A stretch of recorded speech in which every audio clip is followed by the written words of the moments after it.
Hey, pretty babies, what is going on? You're checking out a new RCWR show for Monday night of August 23rd, 2021. What's up, y'all? How you been? Hope you had a fantastic weekend. You already know mine's was definitely good. You know I ain't got no complaints over here at my end. Here we are right now. We were kind of talking about it just a couple of minutes ago because we kind of have a little bit of a pre-show before the actual show. So if you guys want to jump around before the actual show starts, want to shoot the shit a little bit, you can definitely do that.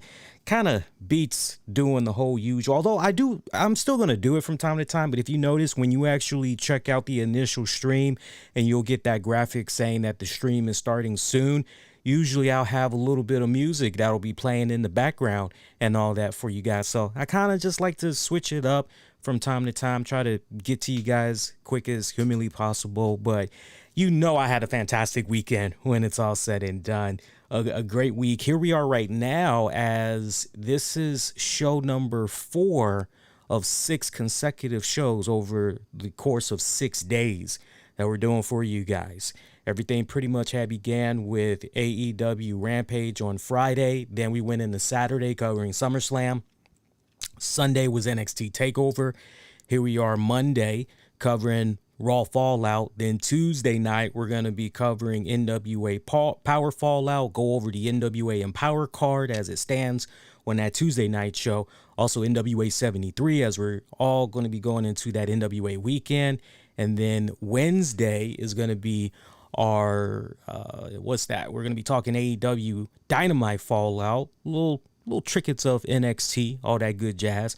Then we got a couple of days after that, get the rest a little bit, but then boom, going into that weekend, it's all about NWA Empower, NWA 73. So as I had said off and on the shows from last week, this whole month of August, great time to be a wrestling fan right now, man. Seriously. Raw tonight, not really that banging of an episode. I think we all can be in agreement of that. We'll definitely talk about that in a hot minute. But look, before we go any further into the show, I definitely want to give a mad shout out to you guys that had checked out all the stuff that we had put out last week, especially going into that weekend. Hopefully you guys had made as part of your rounds checking out that Awesome Con panel that I had did from Friday. Boy, I tell you, and you all may not know this because I actually dropped it right before Raw came on, actually. So you all might not be aware, and if you were aware, you didn't have enough time to listen to it because the show runs about maybe an hour long. I'm not talking about the panel. I'm talking about there was a bonus RCWR show that was released a couple of hours ago, and me and the missus, we actually had reviewed the entire Awesome Con weekend.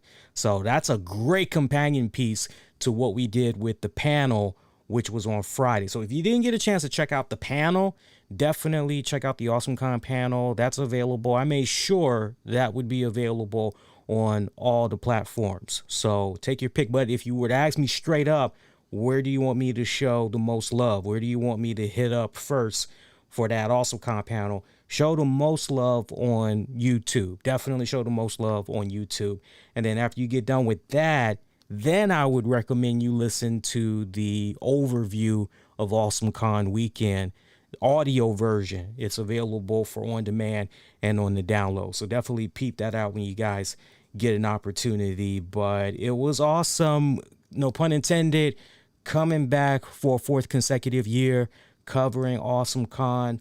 I came this close to actually getting a tattoo while I was at Awesome Con as well. But the only thing was I wasn't sure what was going on with the prices. I was not sure what was going on with the prices because the prices were not publicly out there being advertised. All you basically saw, if you were interested in some stickers, things of that nature, and no, stickers, no, there were no price listings for tattoos. So it was kind of one of those, well, what the hell? And it was funny because wifey says to me, yeah, you know what? We really shouldn't even be getting a tattoo over here anyway. Look at how crowded it is. And she's actually whispering this to me. And I go, yeah, that's a good point. I mean, we felt safe. We totally have felt safe while we were up there and everything. But it was just kind of one of those, do you really want to get a tattoo of all places? Do you really want to get a tattoo here? And I find out later on, chatting with a couple of people, that the prices pretty much varied. One, it depended on who your tattoo artist was going to be. Two, it depended on who was the type of artwork that you wanted, because some of them were charging flat out per hour, and then you had others that were just one flat out price, just regardless of how long it was maybe going to take them to finish the job. It was just going to be one straight up flat rate price. And you're like, okay, that's kind of cool. One person has shared with me how the artist they worked with charged $200 an hour for the type of tattoo that they wanted. And it actually did not involve a lot of color, because their skin extremely light, extremely light.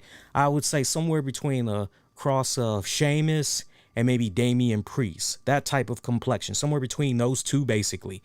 And their artist had charged them $200 an hour. And what they got was this, I would say, if you're familiar with a PlayStation controller, if you're familiar with an Xbox controller, about that size of a tattoo it was either on their arm or it was on their leg.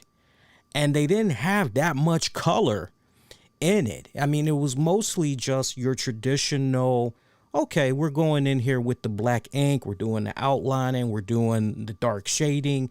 Okay, there was maybe a touch of yellow and a little bit of red in a couple of areas, but not enough where you feel where I'm coming from. But they told me that was like $200 an hour and everything. I was going, ooh. So I did not want to even ask them how long did they think that had took, and then what was their end result as far as how much they came out of pocket for. But just looking at the ink looked pretty badass too. Nice wicked ass skull and everything. I wouldn't be surprised if maybe that was about $600 to $800. Yeah, at least about $600 to $800. So crazy shit right there. Oh, lots to talk about here on this show, but we're going to have it be a nice little condensed show, because we always got the Wednesday show. We can go a little bit more all over the place on the Wednesday show. We talk a little bit more about what's going on with other wrestling promotions anyway on that Wednesday show. So tonight we'll just keep it mainly focused on the talk of WWE Raw. We can definitely give some afterthoughts on what all went down with SummerSlam. We got new reports that's floating around there in regards to Becky Lynch and everything.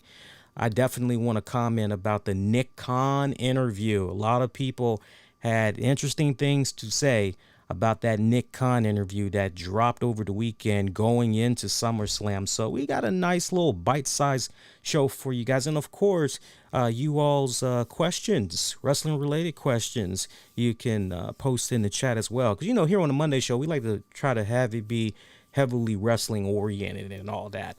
But, look, I think we need to give a lot of praise where praise needs to be given, and that's definitely to AEW. We definitely do, because AEW Rampage, did you guys hear the numbers for AEW Rampage? For their second episode, they scored big, all largely due in part to one CM Punk. CM Punk's AEW debut did 75% more of a draw for more demo viewers. In that think about that for a second. In the demo viewers category specifically, CM Punk's AEW debut had drew 75% more demo viewers than last week's AEW Rampage. You just go, what the hell? That Friday show did 1.129 million viewers on TNT. Not bad for a show that came on at 10 o'clock, so not really prime time. Not really. Because 10 o'clock, most states in the U.S., you're already getting your news. I mean, yeah, you may have a couple of shows on here and there. Well, we're talking about Thursday night, correct? Thursday night, it's not quite what it used to be as far as Thursday night goes.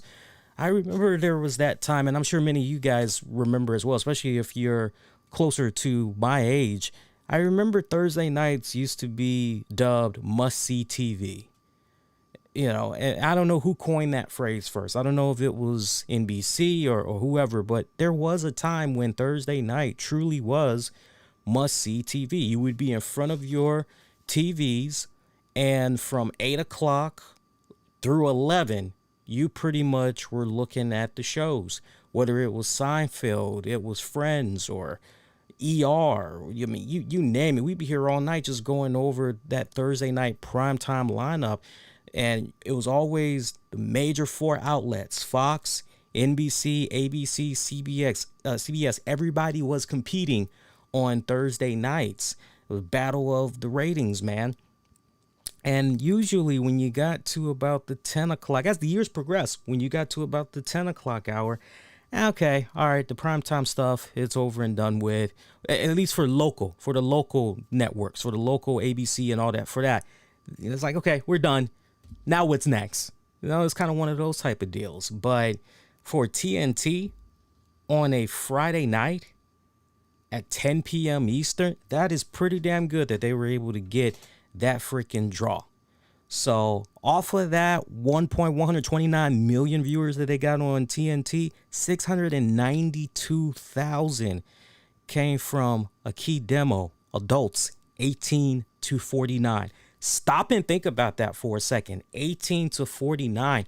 So you could almost make an argument that the fans that were fucking around with CM Punk years prior, remember his tenure in the WWE, and even later fans that came on board and actually got to see some of his stuff right before he rolled out of WWE and went on that hiatus for many years, you could almost make an argument that those same fans came back when they got the word, okay, yeah, looks like CM Punk is definitely going to be here on this episode.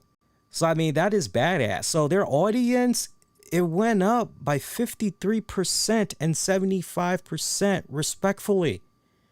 That's just bonkers. Meanwhile, you look at last week's AEW Rampage, their series premiere. I mean, look, that was pretty good what they had did last week. Last week, they had did about 740,000, but almost 400,000 came in that key age demo of 18 to 49. So look at that boost.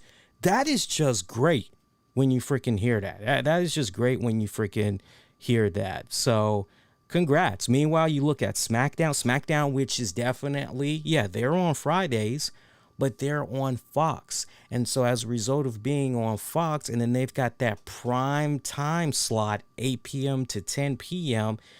Oh, man. And you are on a network where, okay, you don't have to have cable or satellite to get Fox. You can pretty much just have Sling, or you can have, it's more accessible, is Fox. So Fox, as always, usually scoring in the 2 millions there for their viewers. They pretty much had pulled the same thing again this past Friday, and they did about 738,000 in that 18 to 49 demo as well. So, but I mean, what a great night for pro wrestling as a whole, and for wrestling fans as a whole, that Friday night. Really, I mean, there are no losers here. Wrestling fans in general, the wrestling community, the wrestling industry in general, pretty much had won that whole week. Bonafide for sure going into the weekend. So that's fantastic to hear. One new element I want to bring into all of this. We really didn't get a chance to, really talk about this. I've said a little something on social media, but I want to expand upon the thought a lot more here. And that's this. So by now, everybody has seen the triumphant return of CM Punk.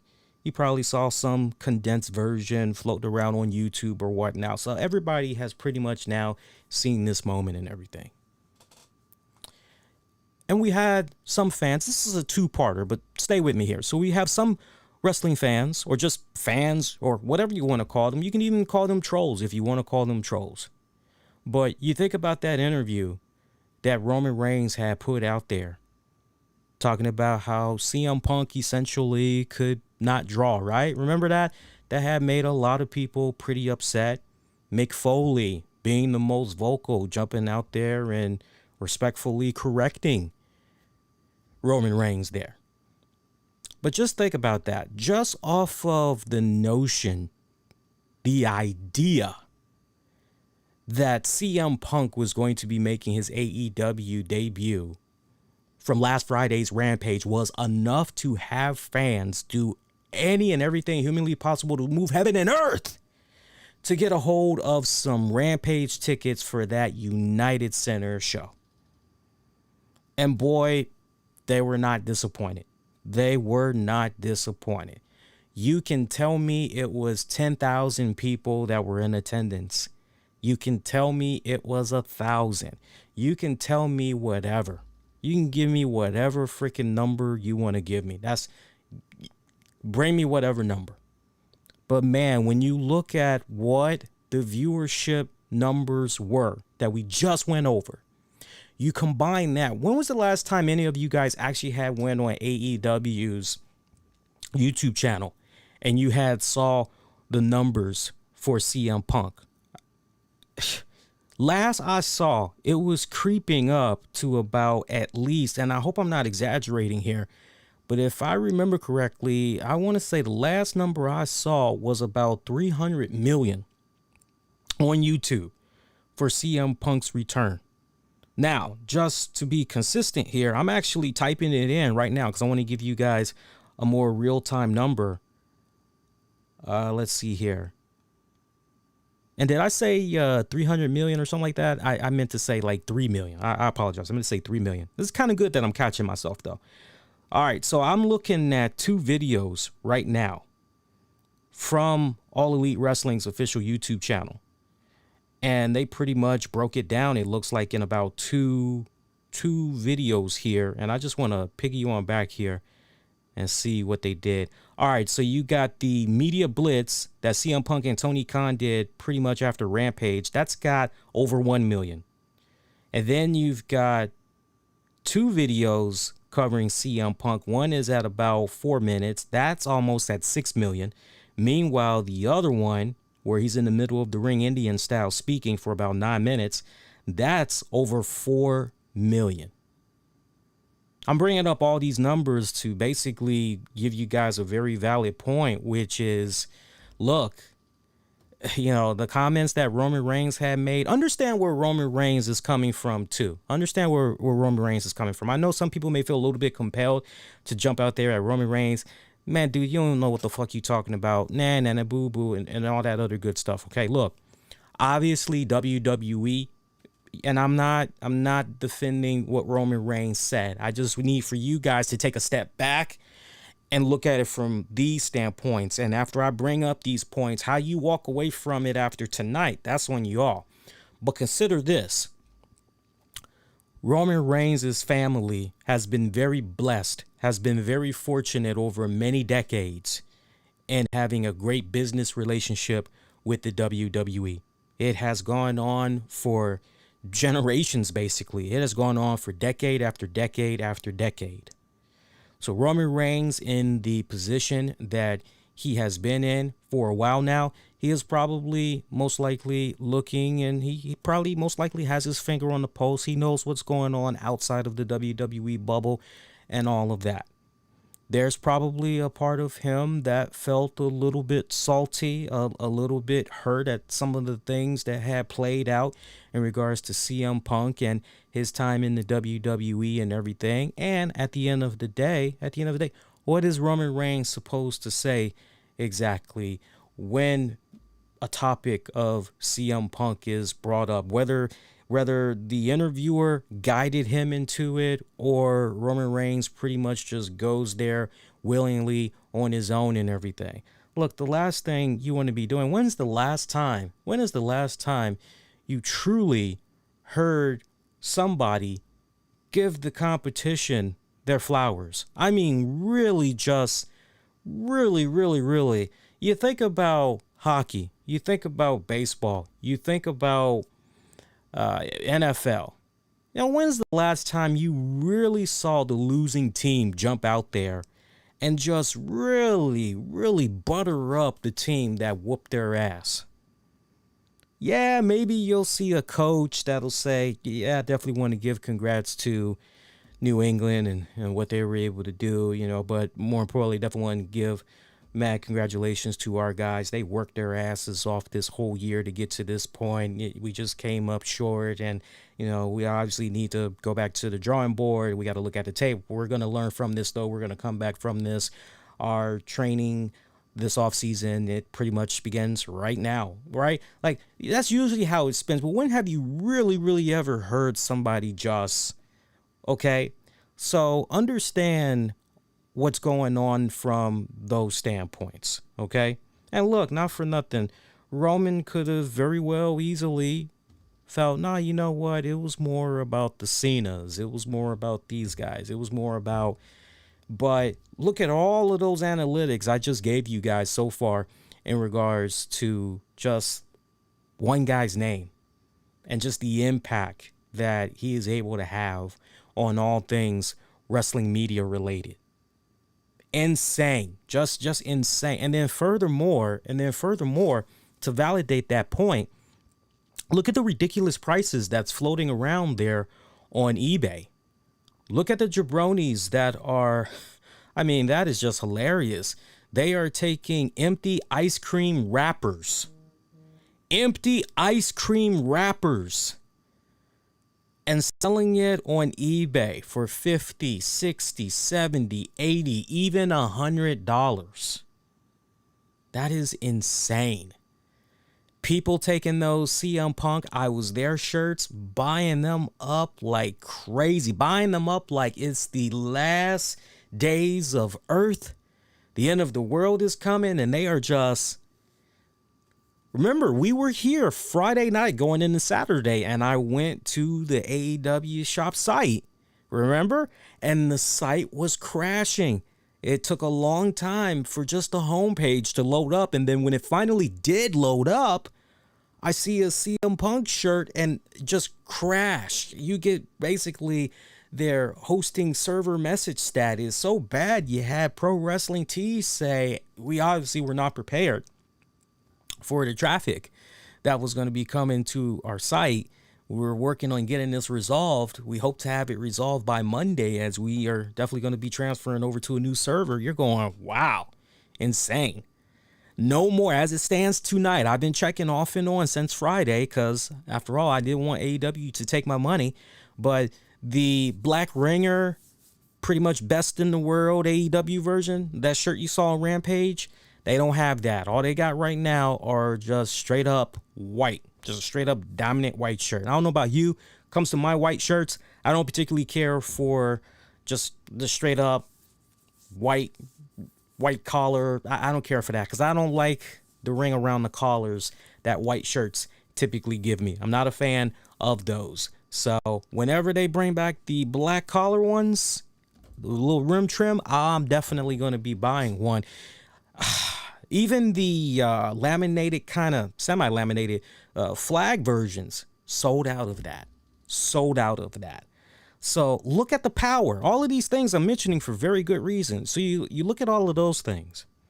You look at the fact that CM Punk, it's official. It is official now, as CM Punk did confirm it, and the ice cream company that he had worked with confirmed it. But 2 years in the making, CM Punk making it possible for every single fan to be able to buy his ice cream, courtesy of him. 2 years ago, he set all of this up and had this in the making, and the ice cream company confirmed, and they even said, hey, all of that ice cream that all the fans had got at that United Center, he paid for every single one of those. That came out of his pocket. We got a personal check from him. That's out of his pocket, not AEW, not that came straight up from his pocket. And you just go, wow. So you just look at all of these great elements, and not just to Roman Reigns. I think people are more specifically targeting Roman Reigns because his name is very popular. It adds the great sound bites, especially when you're typing up an article or you want to title a video a particular way, it's great. It's great clickbait.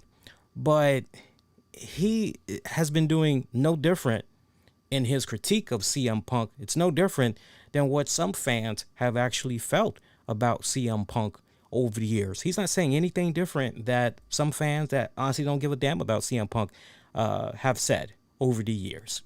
But combining all of those things tonight, obviously this guy from Chicago can still move the needle. He still has his finger on the pulse of all things professional wrestling and such a loyal fan base. Brings me to another point.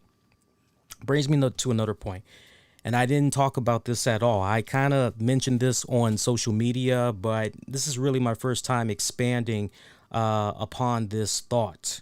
And I really, really want to expand upon this thought, which is this. We see that one fan that was crying. And it was amazing to see. There's a couple of forums that I'm part of and everything. One forum in particular, if I were to mention the name, last thing I want is people, oh, he's part of this. And so I'm not going to mention it. I'm not going to mention the name. But all throughout the weekend, going into now, all I kept seeing was people just blasting the hell out of this one grown-ass man that was crying over the fact that CM Punk returned. Memes, the whole 9 yards, everything. And it really made me take a step back and say, really? This is where our society is right now in 2021. This is where we are right now. We didn't learn a damn thing over, look at the shit that we said about Keith Lee, and, we're making fun of him, and, oh, man, we threw Mia Yim under the bus saying she gave him COVID. Man, we got to learn from that. Yo, man, that's fucked up. We got to do a lot better. We as wrestling fans, we can't keep operating like that. That's just so wrong. Hana Kimura. Oh, man. Yeah, man, that's fucked up what happened and the way people came at her on social media. We got to do better. We got to be better than this. Come on, y'all. So many instances, wrestling related. We just did an episode of Wrestling with the Topics about maybe 2 weeks ago. And we had talked about just some of these points. We also had talked about how people were making fun of Chadwick Boseman when he did that little webcam joint. And people were making fun of him, how sick he looked, and what the fuck is wrong with him, lay off the crack, all these jokes. Man was dying right before your very eyes. People were making fun of Simone Biles. Mental break. What the hell is she talking about? She can't compete. What the fuck? Her aunt died. So we got all of this shit. And, we got to be better. Yet time and time again, especially on some fans that call themselves members of the wrestling community, fans of professional wrestling, continue to go down this rabbit hole where they think, oh yeah, it's okay to make fun of. They don't get it. To everybody that was making fun of that grown ass man that was crying over the return of CM Punk, I need you to have that same energy. I need you to be that consistent always, regardless of the medium. I need you to be that same way when it comes to all things that's not related to wrestling. You do that, you got my mad respect. Because you can't cherry pick. I don't think that's fair. You can't. Because how is that fan crying over the return of CM Punk? And it brings me to this point, which is that at its core is what professional wrestling is all about. Professional wrestling is all about making that connection with the fans. It is all about literally these larger than life athletes that are able to do these death-defying moves, that are able to almost be real life superheroes. Yeah, what you read in the comic books is one thing, but to see what these men and women are able to do in the ring, it's just stuff that is out of this world. And then these great riveting storylines that get built around these characters of interest that we find to be appealing on a weekly basis. Add all of that, the drama and everything, and it's easy to become heavily invested in a character. A lot of times, we as wrestling fans will sometimes get ourselves caught up on the whole, I gotta remember they're just playing a part. Yeah, I might not like them, I can't stand their freaking guts, but they're playing a part. And the fact that I can't stand their guts, obviously they're doing their job just right. Right? Sometimes we kind of have to pump the brakes a little bit and catch ourselves and all that. You feel me? But it's amazing how many people had made fun of this guy. And so I say, anybody that makes fun of this wrestling fan, you don't understand wrestling worth a damn. You just don't.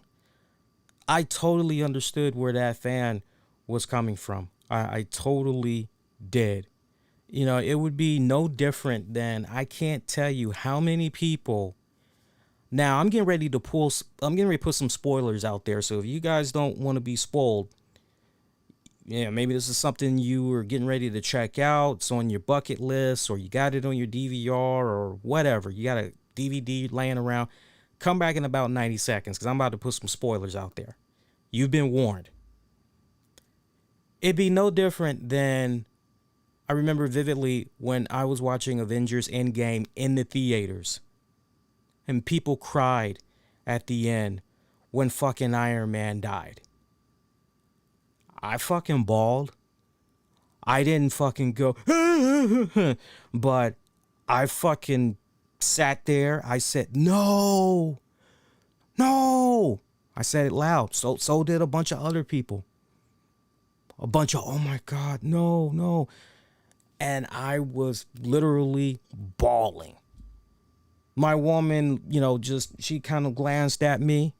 She rubbed my hand, and then she put her arm around me and rubbed me like that. And it was like, what the fuck? This, you think about that.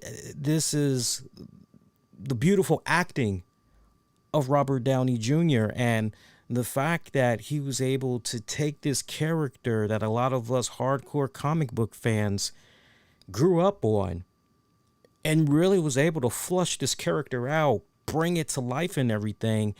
You talk about larger than life, and it's kind of sad because when you look at Robert Downey Jr., only the hardcore Robert Downey Jr. fans, such as myself, that grew up on him in the 80s, can go over the great extensive body of work of his film career and everything. But sadly, for a majority of the fans, when they look at Robert Downey Jr., they just go, Iron Man. Hey, Iron Man.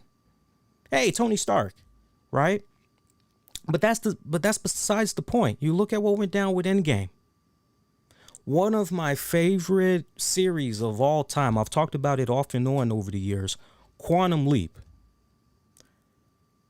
The final episode, titled Mirror Image, Dr. Sam Beckett leaps into the year that he was born. And Al and everybody else in the present, they can't get a lock on him. They're trying to figure out what the hell's going on. So it takes them almost half of that episode to figure out where Sam is and everything. And by the time they are able to get to Sam, they're like, okay, all right, we got you. We got the lock now. We're going to go back. We're going to figure it out. Just hang tight. We're going to figure out a way to get you out of here and everything. Well, long story short, when it's all said and done, Dr. Sam Beckett was never able to return home. I remember watching that episode, and I remember bawling out. I remember bawling when it initially happened, and I was in my teens.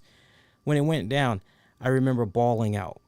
I can go with something more recent and something that's more trendy for you guys, which is The Walking Dead. I remember when Glenn was offed. I have watched Walking Dead since the very first episode. So heavily invested in all of these characters, the actors, the actresses, phenomenal job, and all the roles that they play on that Walking Dead series. But when they killed Glenn, I remember when I initially watched it, it was about 3 going on 4 o'clock in the morning. Wifey was asleep. I happened to have the next day off from work, so I'm kicking back, relaxing. But I'm thinking, just the usual hackety hack, I see what happened with Glenn. I'm screaming no. I wake my woman up. She's going, what happened? What happened? And I tell her, first she's upset, but then she's like, wow, they actually killed him? Like, yeah. He's like, well, damn. I'm like, yeah. So once in a blue moon, there is, and look, I remember, we can keep it on that real tip. I remember when Michael Jordan had first announced his retirement. Me being the hardcore Jordan fan that I am, I remember shedding a tear. I remember being in euphoria when he came back and did the second three-peat.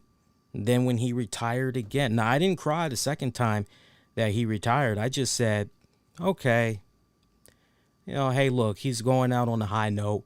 It's all good. He was able to come back from the murder of his dad. And okay, all right, cool.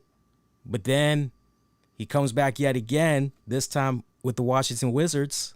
Hey, I'm very happy to see him and all that. It's like, I didn't feel it was much needed, but you feel where I'm coming from? So all of these points, don't worry, I didn't stray away. If you're a younger listener, you're not really going to understand all of those points, but by now you should. So just taking all of that, putting it in a nice little pot and just putting that lid on it, all of these things, no different. They're no different than what we saw with that one fan that was honestly just displaying real, raw emotion, a heavy investment into somebody that he has obviously spent years following, and that man's work meant so much to him. That man's contributions to that respected industry meant a lot to him. I think it's kind of cool that, not for nothing, CM Punk jumped out there. And I like that he said, basically, he understood, knows exactly where that fan is coming from, and that anybody that makes fun of that fan, it's like, you're not only insulting that fan, but you're personally insulting Punk. I love the fact that they did that. I love that. And in regards to the SpiderMan trailer, I'm not being a dick. I'm not being a dick in any way. But in regards to the SpiderMan trailer, me personally, I'm actually going to honor what Kevin Feige, Feige? I'm going to honor what he initially said. Even if he were to change his mind, no, I'm going to hold him at his original comments and the way that he, market-wise, had wanted for Spider-Man No Way Home to be advertised. No advertising. It's going to drop on this date. Ain't going to be no trailer. Somebody had basically leaked it. Right? So for me, and I said this on Twitter earlier today. I said, Twitter, how come I have the option to let you guys know I'm not interested in anything related to Alex Jones, yet I can't let you guys know I'm not interested in anything about Spider-Man, considering one of the heads at, Marvel/Disney said there ain't going to be no trailer and all that. Like, I don't care to know. I don't. For me, I'm at a point in my life where, look, do trailers help me? Yeah, trailers help me figure out, okay, I want to rush to the theater. I want to see that. But then you also got some where you go, I'm not quite sold just yet. I need a little bit more. Maybe let me hear from the movie critics. Maybe let me hear from, it's kind of one of those type of deals. But in this particular case, I look at this no different. Perfect analogy. And this isn't long-winded. I look at it no different than, and I was talking all things comics with some of my buddies in the Discord last week. We were talking about comics, and I remember I had brought up, remember when they had the death of Superman and the return of Superman in those plastic bags, and there was so much mystery that was just shrouded inside of that plastic bag. You know, it's like you just didn't know how the story was going to end. You didn't know what was going on with the comic book covers. And we're talking about a particular period in time where it's not how it is now in regards to social media. If you want to see what's going on with your next favorite comic book, you can easily go on the website and be like, okay, I just picked up Thor number 15, but gee, I don't know what's going on with the next month's issue. I don't know what's going on with the cover. I don't know when it's supposed to launch. Nowadays, you're able to go on a website and you can see the cover for that next issue, get the release date, all that. In some instances, you can actually see the front cover for the next 2, 3, even 4 issues or whatever. And you're like, wow, sweet. But when I was collecting comic books way back then in the 90s, no, it wasn't like that at all. It was just pretty much, okay, it's going to come out in about a month, okay? And then kind of as it got closer, if you had that relationship with the guys that work at the comic book stores, they were able to tell you exactly, yeah, we're going to be getting it on this date. This is when it's going to be coming in. And, you know, and you could pretty much strategize from there and everything. But all the mystery that was surrounding the death of Superman, the return of Superman, but particularly the death of Superman. And it was just in that, I still remember to this day, it was in a black plastic bag, a little black plasticky bag, and it had the Superman logo, and it was bloody. It was a bloody Superman logo. And you're like, man, what happened here? And I remember how fast those issues had ran out. They ran out so fast that they had to put out a second print. If I remember it correctly, and I could be wrong because I used to know this shit. I used to be on top of this shit many, many years ago. But they had to do so many prints of that Superman joint. They must have did about at least 10 prints. So 10 different versions because they ran out of the first print batch. Okay, this is our second print. Oh, we're out of that. Okay, well, here's a third print. And it just kept rinse, repeat, rinse, repeat, rinse, repeat. It was crazy. It was fucking crazy. So, you know, look, as far as I'm concerned, from what I initially gathered, the trailer was leaked. You can say to me, oh, but they went on ahead and they put out an official trailer. If you're telling me initially, hey, we ain't putting no trailers out. We want the mystery, the suspense. We want it to build up. We want you to just have all kinds of cool thoughts that's in your head. Yada, yada, yada, yada, yada. It's going to drop in November. Okay, well, you know what? If that's what you're telling me, if that's the rules that you're putting out there, I'll honor that. You know, I'll honor that. That's just the type of person I am. To each its own. But, you know, if you expect me to, I'm not. I'm not going to be talking about SpiderMan until the film actually drops and I actually see it. And just to show you guys how, like, dead fucking serious I've been about this, there have been some people who I follow. They don't mean no harm. There are actually some people who I have followed. And nowadays, when I'm on, like, Twitter specifically, I'll do, like, just a glance. I don't actually read and, okay, it's processing. I'll just glance. Some people that I've followed, been following for maybe some months, over the years, I see some of them retweeting something in regards to Spider-Man. Unfollow or mute. Most of them mute. Some that I did unfollow, honestly, like, well, you're not interacting with me anyway, right? I'm not really interacting with you. So it's like, okay, good. But no, like, I'm on a mute spree right now. It's like anything that's like, no, mute. I'll gladly unmute you once the movies come out and I've seen the fucking movie. That's just how I'm operating. So to each its own. But yeah, need that same energy though. Just, you know, kind of getting back to that fan. I think it's kind of cool that the wrestling community, including CM Punk, everybody's trying to figure out who this fan is and everything. And I think it's cool that they're trying to show him a lot of love and everything. And, you know, because look, at the end of the day, and I really think it's a very cool gesture. I really do, because at the end of the day, you don't know what's going on with that guy. Just, you understand what I'm saying? You don't know. You have no idea what's going on in his personal life. That may be a guy that is suffering from depression. That may be a guy that maybe is battling some type of alcohol addiction. trying to do his best to stay drug free. You know, that may be a guy that's got some demons, and he's been trying really hard to stay on that right path and kick those demons to the curb and all that.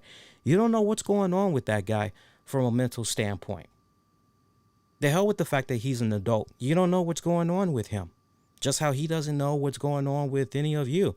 You know, so I've always had that mentality before you jump out there and you start pointing fingers at people and you try to embarrass them, make fun of them and all that. It's like, you know, well, wait a minute, look at yourself in the mirror here.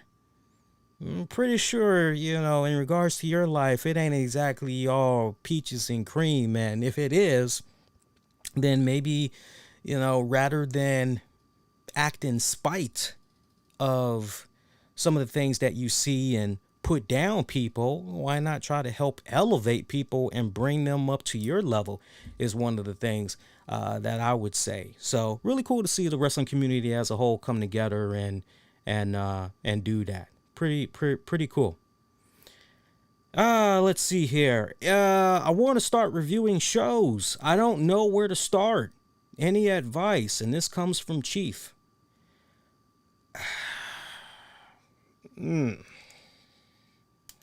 Advice.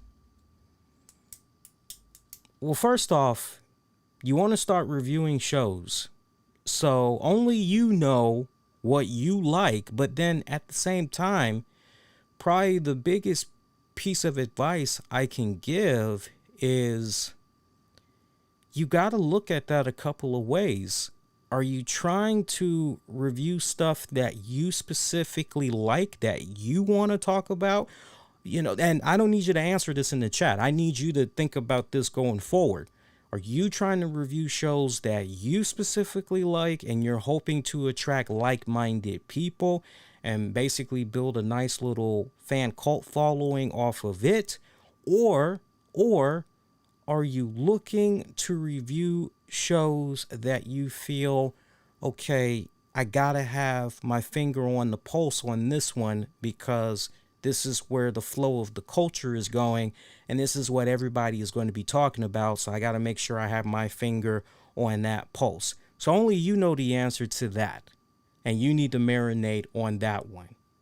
So I can't give you advice if you're looking for advice on what you should be reviewing, nor should anybody be telling you, well, why don't you review this? No. Any good podcaster, such as myself, should be telling you exactly what I just told you. The other piece of advice to give: don't do this for the money. Don't do this for the money, because you ain't gonna be making money off the break. You're not. I've been podcasting now for, it'll be officially 10 years this November.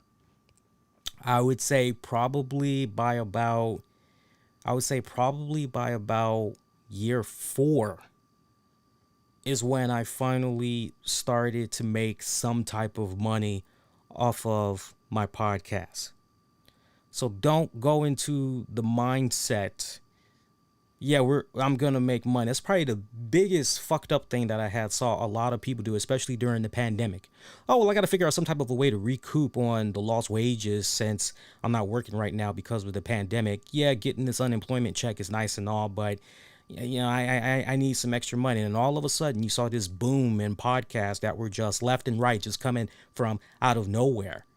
And off the break, all of these podcasts that I saw, they had their shows hiding behind some type of a paywall. I'm not going to mention one of the podcasters' names, but there was one podcaster in particular who had already established some type of a nice respected following, decided he was going to do this new endeavor and he was going to go behind a paywall. And I'm thinking, wait a minute. What the fuck? They're not just gonna, you could fucking do a Jerry Lee Lewis telethon, a Jerry Lewis telethon, for fucking a week straight and telling people why they need to fucking be your Patreon member. Like, nah, if they not interested, they not interested. So you probably got to try another route. Don't go into the industry thinking you're going to be making money off the break. If you're really serious about it, then be prepared to invest your time. And a lot of times that's going to involve sacrifices, especially if it means you've got a significant other, you've got kids, what have you, family in general. Be prepared. You're going to have to sacrifice. You can't have it both ways. You can't go, oh, I want to talk about this, but my kids got softball practice over the weekend, so yeah, I'm gonna have to miss that. And yeah, or maybe I can kind of talk about this like a couple of days later after my kids' softball game. It's like culture's already moved on. Society's already moved on. So don't go into it thinking you're going to be able to make money off the break. Because if anything, you're actually going to have to come up out of your pocket for definitely those first couple of years, handful of years, always. But definitely when you start, you get out what you put in. If you just go, oh, I'm just going to do this free, well, you get what you pay for. The other advice I would give, be yourself. Be yourself. Listeners can tell when you're bullshitting. They can tell when you are literally ripping material from other shows, because motherfuckers make their rounds and they fucking, I get asked all the time, oh, hey, can you check out my show? Oh, hey, can you do this? Oh, hey, can you do that? And I respectfully, tell people, and some of them, their feelings get, they get hurt. It's nothing personal, especially because I don't know these guys. But I say, look, it's like, I sadly can't. I'm spending so much time, energy on my own shit that any free time that I do have now more than ever, especially now that I'm kind of getting up there in age, I'm in my early 40s now. Just turned 40 last year. Now I'm at a point where I'm interested in kind of slowing down a little bit more and really being able to spend more time with the friends and family and everything. And those in the podcasting world that I do make time for, well, I've been friends with them for a handful of years. And it's kind of one of those, that's my family, right? That's my extended family. It's like, so, it's kind of one of those type of deals. But definitely be yourself, because they can detect when you are just ripping from other people. You're kind of sporadic. You're kind of a little bit all over the place or whatever. You're not really sure what you're talking about, which brings me to another point. Research. Be on top of your shit. Be on top of your shit. Make sure that before you get ready to talk about whatever subject you're getting ready to talk about, that you've done your very best to extensively cross-reference, make sure your shit's bulletproof, so that if anybody tries to have a counterpoint, you're able to easily counter that point with nothing but the facts. One last piece of advice I would give you as well, Chief, I would say quality, not quantity. So many people, I put out 20 shows in 7 days. Okay, that's a good number. But out of those 20, how many were actually good? It's easy for somebody to say, oh man, this was a really great show. Man, I did such a good job. No. Get you a circle of friends and family that will give it to you straight. Give it to you raw. Give it to you right between the eyes and let you know what's working, what's not working. Yeah, more of this, less of that, but quality over quantity. You'd be surprised. There are some mom and pop podcasts, some type of content creator that, they may not be, wow, that's a lot of content. But the little bit of content that they do have out there, the quality is banging. And you may see them, they could have maybe 200 followers, like stretched across all of social media. Yet they got all of these great little endorsement deals, things of that nature. And you're kind of like, I don't understand. Why do they? But when you're looking at their content, the quality of their content is banging. And as a result of that, it probably had attracted certain eyeballs and all that. Combine all of those things and you should be off to a very good start. There's actually one other piece of advice I can definitely give as well. And it would be this. There's going to be many times where, especially if maybe you're going live or if maybe you're releasing stuff for on demand and on the downloads. All right, the month is here. All right, it's the end of the month. Let's add up all the numbers and let's see how we did overall. And you basically got a whopping 5. Just downloads, views, everything combined. You just got a whopping 5 across all platforms. You're probably going to feel very disheartened at the very beginning. It comes with the territory. Understand, you are entering a industry that is dominated by so many other shows. What are you going to do that's going to be completely different from those other shows? Only you know the answer to that. So hopefully all that information helps you. See what else we got here going on in the chat. Going over some more comments here. Seeing some stuff about Punk. See here. I'll read this one. I'm just kind of skimming. When I go, I'm not dismissing. I'm just skimming. Jackie, I know people would have a different opinion about it, especially if they're a Punk fan, but Dwayne is super popular and Vince was going to put him in the main event. I don't blame them for doing that.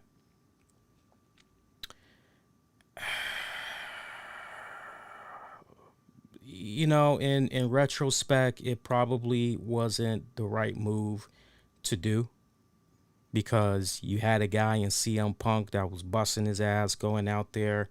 I mean, look, that's great that he had ultimately got the Undertaker and all that, but it's kind of funny how people had assumed he hated the fact that he was going to be working with the Undertaker and all that other shit. I love the fact that he pretty much had burst that bubble at StarCast a couple of years back and everything. But no, I think when it's just at the heart of the matter, Punk was that company guy until it had really counted the most and they let him down. Let's see what we got here. All right, so I think we are pretty much caught up. We're pretty much caught up now. So, I think on that note, we can definitely go ahead and talk a little bit about Monday Night Raw for sure. And then we'll definitely talk about Nick Khan. I definitely got some thoughts about that Nick Khan interview as well. So we've been at it for like almost an hour. Look, I hope you appreciated all this side chatter that we did prior because Raw, we're not going to do a full-blown review. I'll gladly give you guys the quick results, all that good stuff. But this really was, I got to tell you, I was going into this Monday Night Raw really expecting for things to be popping on this episode. Because post SummerSlam, okay, let's build. Let's build off of what we just got over the weekend here and everything with TakeOver and all. And sadly, we didn't get that. We didn't get that. There is one thing, because we're going to get ready to talk about Raw here. There is one thing I want to share with you guys, and it has to do with Karrion Kross. And for those of you that did not watch Raw tonight, I definitely want to share with you all some images. But you guys got to bear with me here because that's actually one thing I wasn't able to do.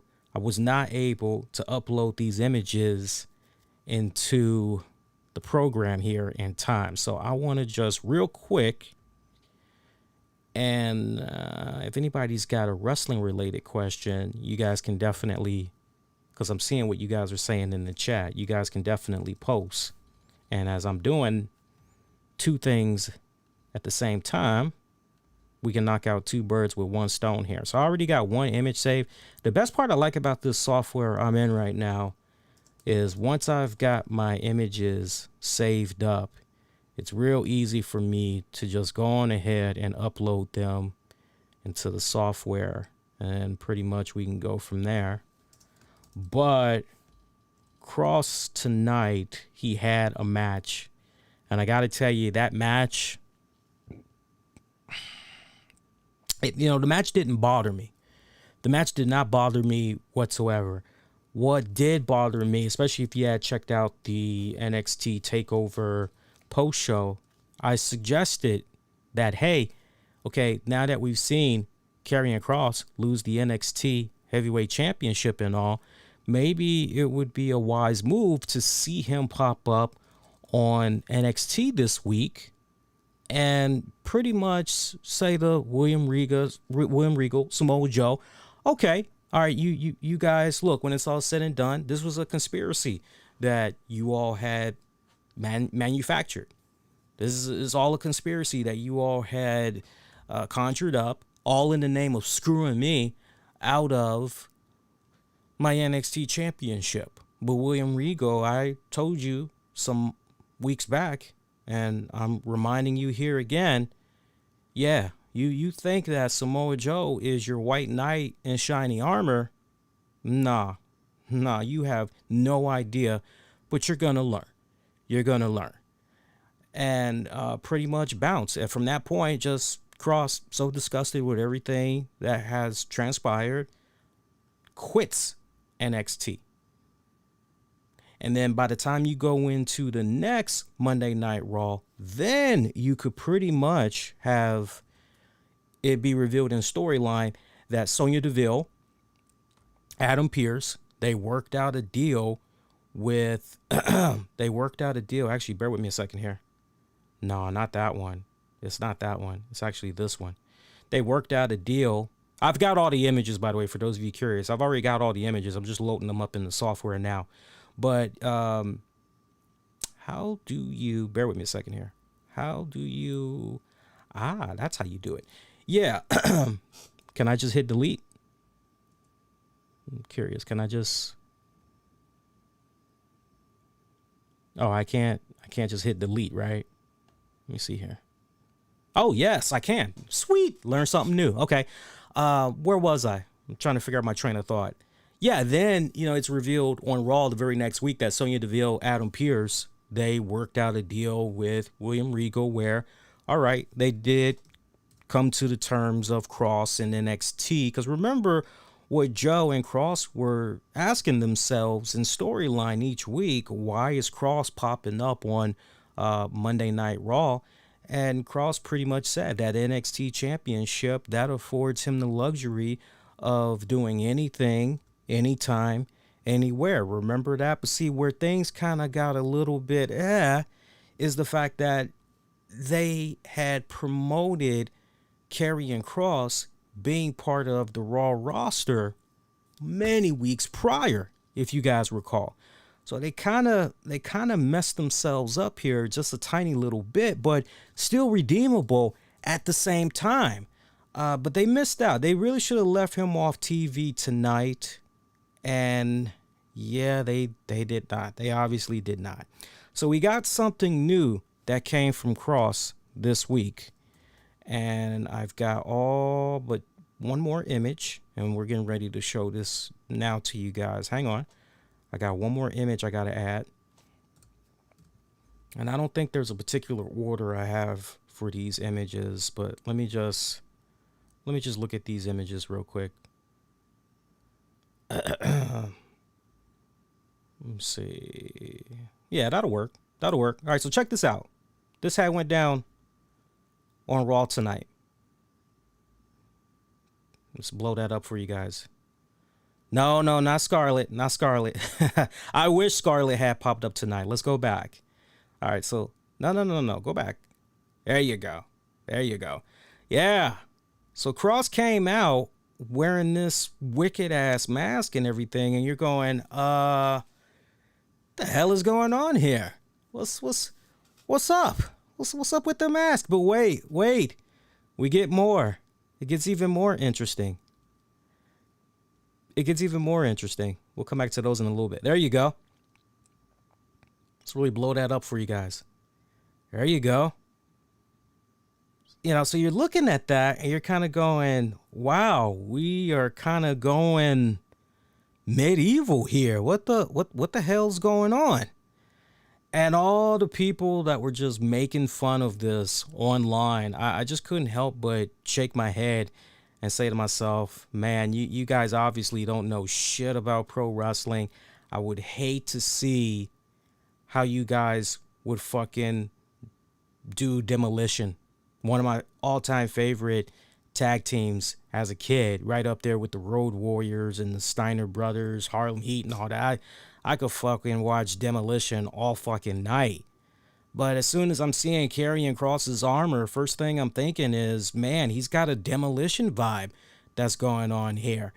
He even had a Tensei vibe as well. I don't know if you guys remember Prince Albert as Tenzai, but yeah, he even kind of had that Tenzai vibe that was going on as well. And just the amount of people that were taking massive shits on this. I'm going, seriously? Like seriously? Like, fuck you guys. It's like always negative nannies, negative Annie. I think that's a new name we got to have for all these people that's just complaining about everything. It's like,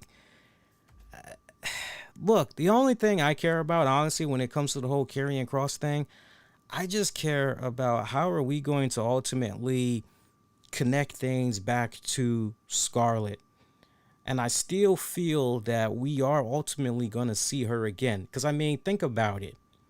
With Karrion Kross losing at TakeOver, that was on record his first official singles loss down in NXT. So now that you've pretty much gotten that out of the way, you've had him lose on Raw. In the mix of all of that, he's no longer the NXT champion. You can almost say, to pull a Rocky reference, you can almost go in the direction of, you lost that eye of the tiger, man. We got to get you that eye of the tiger back. And Scarlett, for me, is that eye of the tiger. I still feel, I've heard some really cool ass theories as far as, hey, this would be one cool way to bring back Scarlett. Honestly, for me, you don't need to go all over the top, crazy, and all over analyzing. You don't even need to go in any of those directions. I think the one thing that you could definitely do with Scarlett and reintroducing her to Karrion, it's so simple. Definitely get to a point where Karrion loses a couple of times on Raw. Pretty frustrated. I mean, he is just fuming red and everything. And you could just see him backstage, just looking lost, down and out. All of a sudden, you see these nice licorice boots, nice mad heels to him just approach. And when he looks up, it's pretty much Scarlett. And it can just be as simple as her saying, I gave you your wish. You thought that you could succeed without me. You thought that you got to a point where you learned any and all things from me and that you were better on your own. And now you've seen with your own two eyes, you can't do it by yourself. Now do you realize that you essentially were never the one that wielded the power? If so, all is forgiven. We can resume. Yeah, I would love to see something along those lines. Basically, look, you tried it your way. You failed. Now let's try it my way, because my way got you the results, the guaranteed results that you needed. What's up? I can definitely see something like that that plays about. So I have a feeling like we just got to eat this nice slice of humble pie just for a little while longer, but we'll definitely get back to that point. Some of the matches for tonight, by the way, it's not like, this move happened, this move. I don't want to do all that shit, but the RK Bro celebration, I mean, that had shades of Rock and Sock Connection / Rock This Is Your Life. I was loving that, and I couldn't help but look at that particular segment the longer it had played out, wondering if Randy Orton was going to give a RKO to Riddle. Because I just was saying, man, yeah, sure, Randy appreciates these kind gestures, but have a feeling this keeps up. Yeah, it's not going to end well for homie. And then AJ Styles comes out there, talks his hot trash, pretty much sets up a pretty good matchup, actually, between Riddle and AJ there. Yeah, it was actually a pretty good matchup that they did. Pretty average episode, though. I would not be surprised if most of the people that review Monday Night Raw, do their little editorial pieces and all of that. I wouldn't even be that surprised if fellow podcasters had said that the Raw for this week was just, no. Riddle picking up the victory, by the way, in that match against AJ Styles. But a good match. That actually was a good main event match. I definitely got to give the props there. I love seeing Randy Orton take one of the gifts that Riddle gave him, which was a scooter, and he's beating the crap out of Omos with it. That was just hilarious shit right there. So obviously the rivalry between AJ Styles with Omos, Randy Orton, Riddle, obviously these guys just getting started here. I'm down with that. I'm okay to continue to see these two respected tag teams go at it. Also, Nikki Ash and Rhea Ripley, they were in tag team action. They had took on the team of Shayna Baszler and I did remember it right. I was getting ready to say another name, but I did remember it correctly. Shayna Baszler and Nia Jax. It was all right.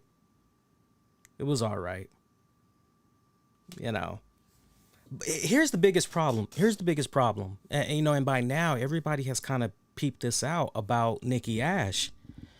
This girl has not had that definitive victory since she has been the Nikki Ash character. Every time since the moment that this Nikki Ash character has been introduced, you have seen that there's always been an asterisk. There has always been a caveat to her picking up a W. Oh, well, this person was distracted. Oh, well, she came from behind and did XYZ. This technical problem had happened and she was able to take advantage that way. She has not had that definitive, competitive, no controversy, no shenanigans victory. And it just kept rolling on as far as I was concerned. And this match, Nikki Ash, let's be honest, she was getting her ass handed to her for pretty much the entire match. And so you're just looking at the consistency here with all of these Nikki Ash matches, still literally, almost the same issue here. Crazy. Yeah, just crazy. Rhea, Shayna did pretty damn good. Shayna, I'm loving seeing Shayna kind of, getting back to basics there, the way she's been handled within recent weeks and everything. So good stuff right there. Let's see. What else? Mansoor, Jinder Mahal, tender my balls. Anyway. Miz taking on Xavier Woods. Xavier Woods picking up the dub. Decent match, but what this was ultimately about was Miz essentially turning on John Morrison. We had got a what they call it, the little drip stick segment or drippity drip, whatever the fuck they're calling that shit. Morrison's new little segment. And they had that boxing sensation. What the fuck is that dude's name? Logan Paul. Look, I'm sure some of you guys might be Logan Paul fans. If none of you are Logan Paul fans, hey, what's up? This bud's for you, right? But me personally, nothing personal. I just don't care for Logan Paul. I don't care for him. As you know, it's interesting because there are some people you can find yourself gravitate towards, and you say, oh, okay, I can definitely, this person actually looks kind of interesting. Yeah, I'm definitely gonna check them out. Yeah, what's going on? But then there's other people you just go, yeah, you know what? I really don't want to have anything to do with this individual. And yeah, Logan Paul is definitely one of those people where I say, yeah, you know what? Too many controversies with this guy, for starters. Way too many controversies. Where do you even begin? I mean, we would essentially need just a special show just to cover Logan Paul and pretty much justify why. If you don't know anything about Logan Paul, definitely do your research on him. But, if you do know enough about Logan Paul, I think you can definitely share my same sentiments when you go, yeah, I don't particularly care for that crowd, for that man. And the crowd in San Diego, California, letting Logan Paul have it. I really hope that Vince McMahon and them did not look at that and honestly say to themselves, oh shit, we got money here. Listen to that. You got something there, pal. No, that's it's pretty gracious what was going on there tonight with Logan Paul. No, that was not the Seth Rollins, right? That was not the early days of the Baron Corbin go away heat. It wasn't. No, this was literally your consumers telling you, we don't mind getting these crossovers with celebrities and all that, but this is one celebrity. We insist. We don't want to see this person involved with our industry, at least not with this company. Don't work with this guy again. That's pretty much what the fans were saying tonight. So whether or not going forward, have to wait and see, but you just can't help but really question WWE here, because I wish that would have been an interesting question there in regards to the interview that Ariel Helwani had did with Nick Khan. I wish something like Logan Paul. Well, obviously he didn't know that Logan Paul was in the works for Monday Night Raw. None of us did, because it'd be one thing if it was advertised last Monday, but it wasn't. But you just look at some of the controversies that's gone down with this man in recent memory. I mean, within the past 3 years. Hello, the Tide Pod Challenge. YouTube came for his ass. They came for his ass and suspended all advertising on his shit, because they noticed a bad pattern of behavior and all that. But do you go with that? I mean, that's just one of the last incidents. And how about the other one where he talked about how he was going to go gay for just 1 month? How about that? And of course, the controversy that had came from that, where, oh man, so homosexuality, it's a choice, right? I mean, it just goes on and on and on and on and on. Wasn't there something involving a suicide victim too in more recent memory? Then his brother was in trouble as well. It's like, I just can't help but, if you're that company and you're trying to figure out what celebrities to work with, do you feel where I'm coming from? You're trying to figure out ways to build up brand awareness, try to reach out more to, other fans, connect, things of that nature. And of all the names that's out there, it's like, man, we're going to go for this. Teach its own. To each its own. But yeah, they did not care for that. Nice hearing the fans really chew that out. But yeah, this was ultimately, this whole Miz John Morrison, this was ultimately about the swerve. And I got to tell you, I was quite surprised that WWE had went on ahead and pulled the trigger tonight. I thought for sure No, they put in just the beginnings of the seeds here.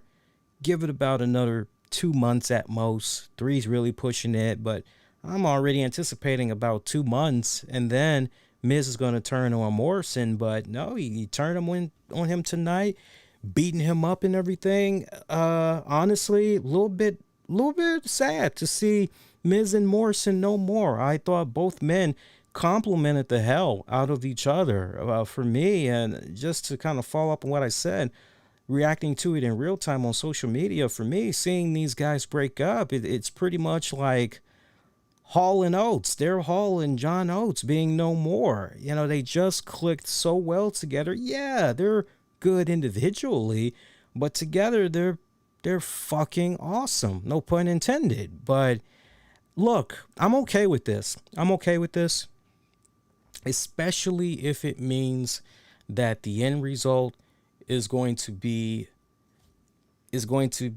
seeing Miz ultimately back in the position of, correction, not Miz, more so Morrison than Miz, forgive me, but I'm down with this if it means that Morrison is going to finally go through the ranks here, if he's going to eclipse pretty much where he was his first rodeo in the WWE, and he's pretty much going to eclipse where he currently is in the WWE. If that means that we'll finally maybe see him in a position where he'll be competing for the World Heavyweight Championship, okay, great. Or just competing for an Intercontinental title or U.S. title, okay, I'm down with those. But I mean, look, he's put out some pretty good sleeper hit matches that a lot of motherfuckers just did not anticipate, right? So I'm down with this. I'm actually down with this. Miz, if there's one thing that we should have all learned in regards to the Miz by now, and especially given the fact that WWE has most recently put the world title on him and everything, if there's one thing we should definitely take away with regards to the Miz, is that anytime, any place, the company could just say to Miz, tag, you're it. We need you to help us connect here, get to this point in the storyline here. And he's pretty much that guy. And I remember saying to you guys many times over the years, Miz, yeah, another world title reign is definitely in his favor. He's going to get a couple of more. I don't know if I gave you guys an exact number, but I definitely remember saying, yeah, there's a couple more title reigns in him. It's just got to be under the right circumstances and everything. So, and I still feel that way. I definitely still feel that way with The Miz. But let's see where this goes. I'm actually very, very curious now that we pretty much have Miz. Okay, fuck this hokey dokey bullshit. And when it's counted the most, look at where it's got me. Nothing, okay? Now we pretty much get to see Morrison, and you're definitely assuming that Morrison is now pretty much gonna ditch the silliness and all of that. And so let's see where this goes. I'm actually most curious. To see where this goes. Should be a good feud. Who better to feud than two good friends too? I mean, you watch enough Miz and Mrs., you know that those guys love each other fucking like brothers, man. So we should be getting some memorable stuff from them in the coming weeks. See, other than that, I'm just going through the rest of the card here. The Bobby Lashley, Damian Priest, I thought that was pretty good. No Goldberg tonight. I guess at this point they're maybe saving Goldberg for Saudi Arabia. Maybe that's what's going on. But I thought for sure we were going to get Goldberg to appear tonight. But no. Lashley, MVP, having some choice words about Goldberg. Calling the fans all kinds of names. Damian Priest coming to the scene, responding to all the trash talk that was happening there. Love that. I love that. I thought that was extremely fresh. Did not see that coming, especially given the fact he just became the United States champion less than 24 hours prior. So that was a nice little touch to see there. Little shaken. He seemed a little shaken, but it seemed as his segment with Lashley went on, whatever nerves might have been rattling him a little bit, he was able to flush them out real quick there. So he seemed to be pretty damn poised and rebounded very well. A little shaky at the beginning. I think, yeah, it happens in some instances. Look, not for nothing, but as you guys probably were able to watch with that Awesome Con panel, and I'm definitely honest. You got to be honest with yourself.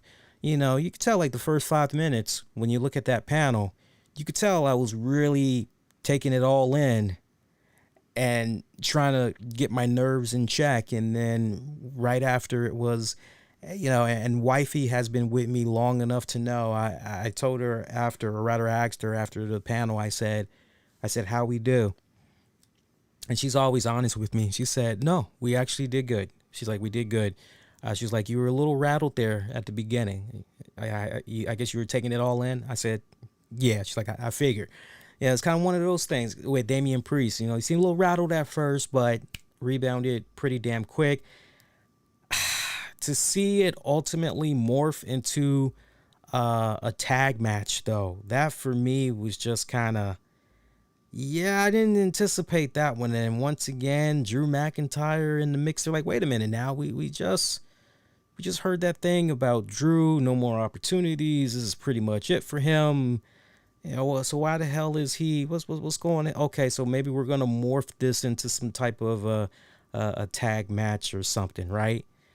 And this pretty much came after Sheamus, who felt he had unfinished business with Damian Priest, had attacked him, pretty much had caused a DQ. So Priest winning his match against Lashley via DQ, but then it morphs into a tag match as, Drew McIntyre comes to the scene, tries to help out Priest.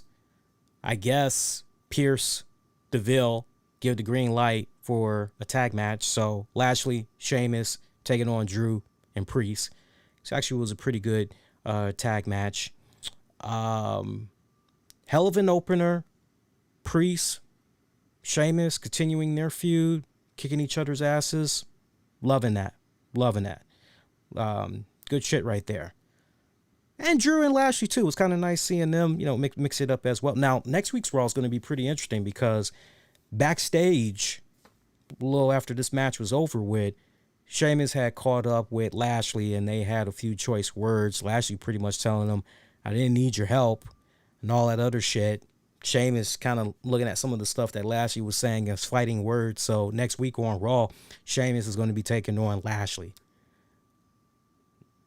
You just can't help but wonder if Damian Priest is going to do a little something. Personally, I hope not, because I would just love to just straight up see Sheamus and Lashley.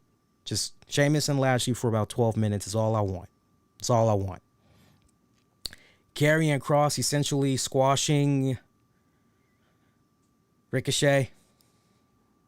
Hey, that's all it was. All it was a simple squash. Doudrop had a backstage interview, kind of reminiscing about what had happened at SummerSlam. She also reminisced about her name being Doudrop, but she says she likes her name and she's going to continue to rock that name. She also talked about how she hasn't been liking the way Eva Marie has been treating her, making her feel like like a piece of meat, making her feel insignificant and all that. She was being interviewed by Sarah, as a matter of fact, but she doubles down and says she made a big mistake associating herself with Eva Marie, but that she went along with it because Eva Marie had essentially helped her get on to Monday Night Raw. And so for Doudrop, she looked at it as basically further advancing her career. Remember what we were talking about off and on the past couple of weeks, and most recently as last week. I said, what is that one connection there where we can, understand why is Doudrop doing what she's doing? Why is she aligning herself here with Eva Marie? What does Eva Marie have over Doudrop that Doudrop is just continuing to allow this type of treatment to continue to be ongoing? And we finally got that definitive answer tonight with everything I had just laid out that came from her backstage interview. Wham! Eva Marie attacks her, rams some type of a storage case into her, beat her down and everything. All right, so pretty much continuation here of your instant Acme feud. These girls just getting started. Okay, great. Charlotte Flair having a nice little promo. Charlotte Flair was actually giving me the David Bowie Ziggy Stardust with the way her attire, just everything was set up tonight. I was feeling it. I was fucking feeling it. By the way, fellas, help me out a little bit here. I need y'all to do me a huge favor. Talk to your ladies. Talk to your ladies, especially if they're tall, and ask them this question. Why is it that you wear high heels? You're tall. Why do you wear high heels? Now, I kind of got a little bit of an answer tonight because wifey was telling me that one of her coworkers, who's pretty damn tall, I think might have actually used to play basketball, maybe at a college level or something like that. I don't think it got to a point where it was like televised or shit like that.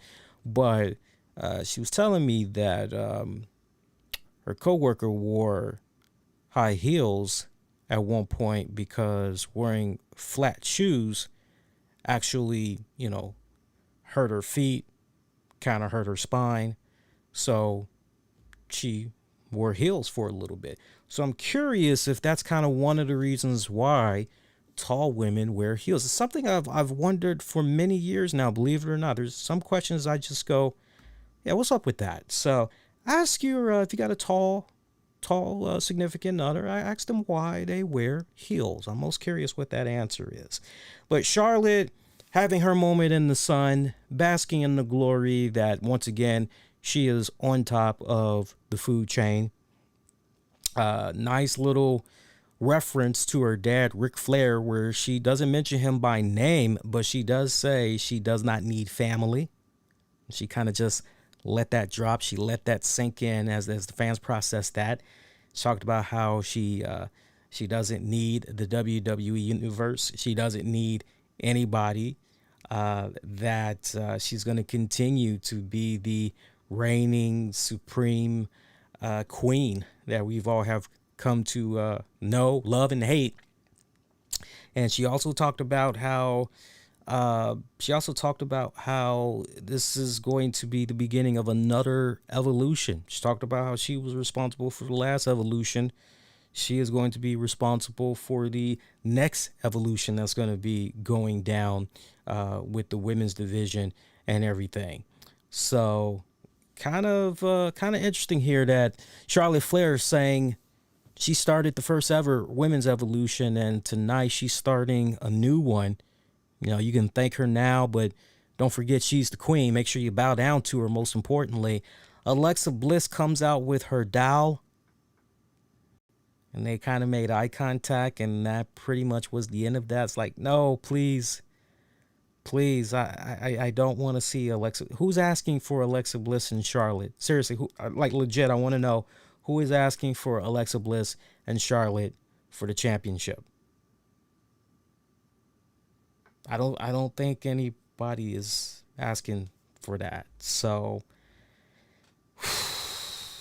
Lord have mercy. That's all I got to say. Lord have mercy. By the way, the pyro that Charlotte Flair had got for her little title celebration, there's your Goldberg pyro. Because remember, Goldberg didn't have any pyro on Saturday night. Yeah, all his pyro pretty much got reserved for Charlotte here. I'm just teasing. So, interesting here. If I can just kind of poke a couple of holes in what Charlotte had said there, take it for what it's worth. But 2 cents from a distance, it really feels as though WWE definitely aware of what's going on with the other wrestling promotions and what all they're doing with their respective women's divisions. And I'm pretty damn sure they're well aware of what's going on with NWA and everything. You almost just kind of have this impression that, remember, with the all women's pay-per-view that's supposed to be coming up pretty soon and everything for WWE, you almost just kind of feel that what was laid out tonight was just essentially taste of things to come. You just almost are giving the impression that, nah, what WWE is essentially saying here, okay, as far as them doing another women's pay-per-view, we won't have to wait that long. But then most importantly, as far as, the women's division going to that next level, as far as having some really good talents on the roster and everything. Because remember, we also got that draft that's right around the corner there. So it's going to be interesting to see who all gets called up to try to, help balance out each respected show even more and everything. You just almost kind of get the impression here that if you've been complaining about a lot of aspects for WWE's main flagship women's divisions, kind of feels as though we're going to be going into some type of I won't say an overhaul, but changes are coming, and you would hope that the most positive changes at that is going to be coming. So pretty much that was Raw in a nutshell. We pretty much went over everything.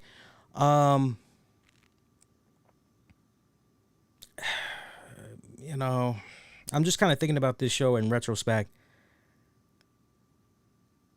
Subpar storytelling at most, honestly.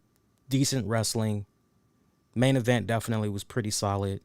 Riddle continuing to prove to be very entertaining, hilarious, great comedic timing and everything. Very flushed out, very well. Definitely got to give it up to him. The Miz, Morrison, that definitely intrigues me.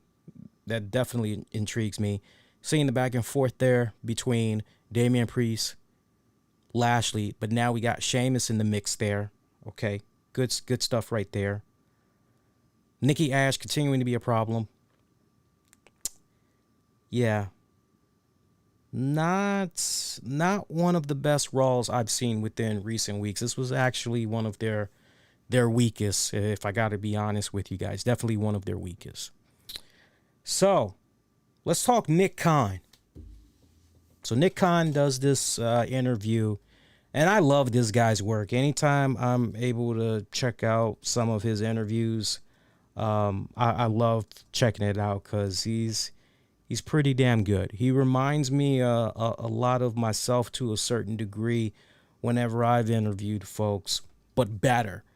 And, if there's like one guy I would point at and say I would definitely like to get my interview game to this level and try to surpass that level, Ariel Helwani is definitely that guy. He's definitely that guy. Kind of reminds me a little bit of Nick Wright as well, but cooler. Sometimes I kind of wish it was actually Ariel that was doing first things first. That's just me. But no, the interview he did with Nick Khan over the weekend, it had dropped, got a lot of people talking and everything. Look, when it's all said and done,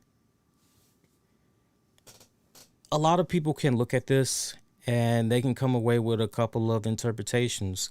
My interpretation is that the interview and everything that Nick Khan said in this interview, it can be ugly for some people.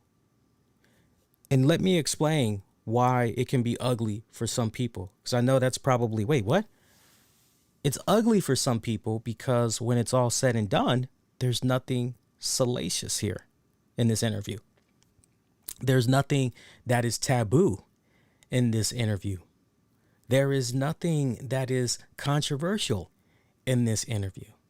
This interview, when it's all said and done, is for some that were looking for all of those things.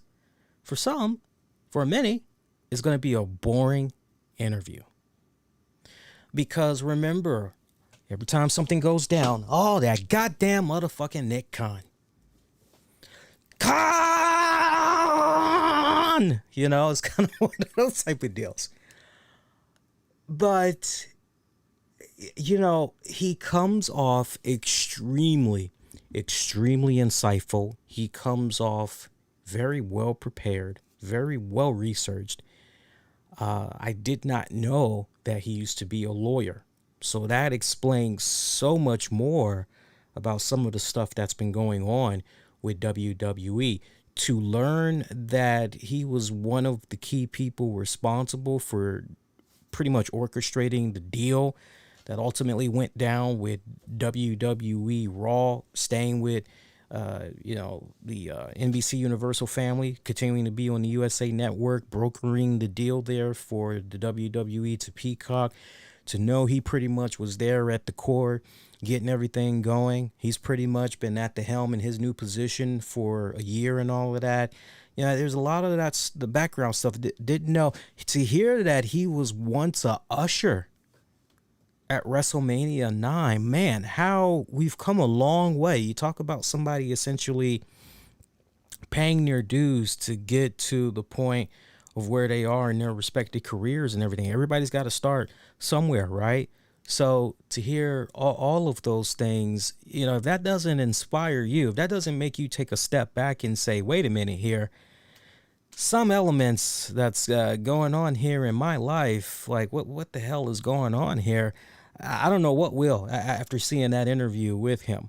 But look at when they talked about the Las Vegas tryouts that WWE had over SummerSlam weekend, and how they essentially had, what was like 12 to 14 new people they had pretty much picked up that are going to be going to the Performance Center and everything, and pretty much go from there.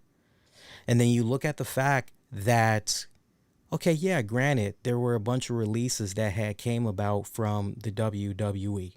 Okay, granted. But you really just take a step back and you look at it, and the answer that he gave, you can pretty much take those same concepts and apply it to any business per se, within reason.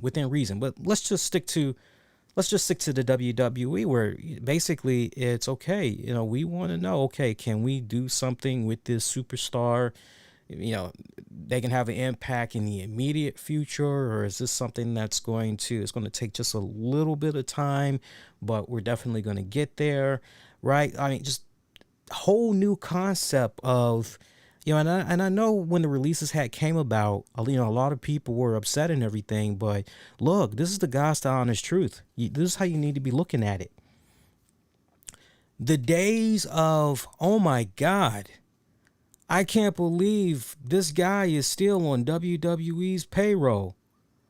What the hell does he have on so-and-so, and he's still with the company? My God, he's been with the company 10 years now. And I remember at one point, there was actually countdown clocks for some wrestlers. And if you wanted to know if they were still in the company, there were some you could go online. It would be like this clock. It's like, is so-and-so still with it? Yep, still with the WWE, blah, blah, blah, day, blah, blah, hours, minutes, and counting basically.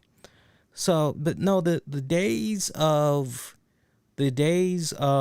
talents that, okay, yeah, we're not being used. All this other stuff is going on here, and yeah, not being used. I'm pretty much just sitting in the back watching the monitors. Oh, I'm here. I'm just, I'm at my hotel or whatever. No, those days are pretty much over and done with. Now it is literally plug and play. Okay, well, can't really do anything with this person. Okay, well, can we plug them in over here? Okay, no. Well, we got 205. Okay, well, let's go ahead and let's plug them in over there. So, I like that. I like that personally, because it goes back to that analogy that I had a couple of weeks ago, which is, if you're running your own respected business, in this case, a restaurant, do you really need 15 people in your kitchen? If you're serving seafood, you're serving, American dishes or whatever, like seriously, like, do you really need 15 people in your kitchen when the max capacity for your establishment is probably like 20 at the same time? It's like, no, you could probably get away with a kitchen of about maybe 5-6 people, quite honestly. So, Nick Khan is going in there and he is pretty much tightening that shit up. He's cleaning it up. You know how I look at him, especially after listening to that interview. The way I look at him, I think of one of my favorite characters from Pulp Fiction. I look at him as basically the wolf. That is basically how I look at him, yo. He is literally the wolf, Harvey Keitel. You fucked up big time. You got a big old mess that's on your hands, and you got to make sure that shit is just cleaned up ASAP and is banging and all that good shit. Everything else failed. You try to do everything on your own. Okay, you know what? You need the wolf, because the wolf is the one that's going to get you guaranteed results. He's going to come in here. He's going to clean up your shit.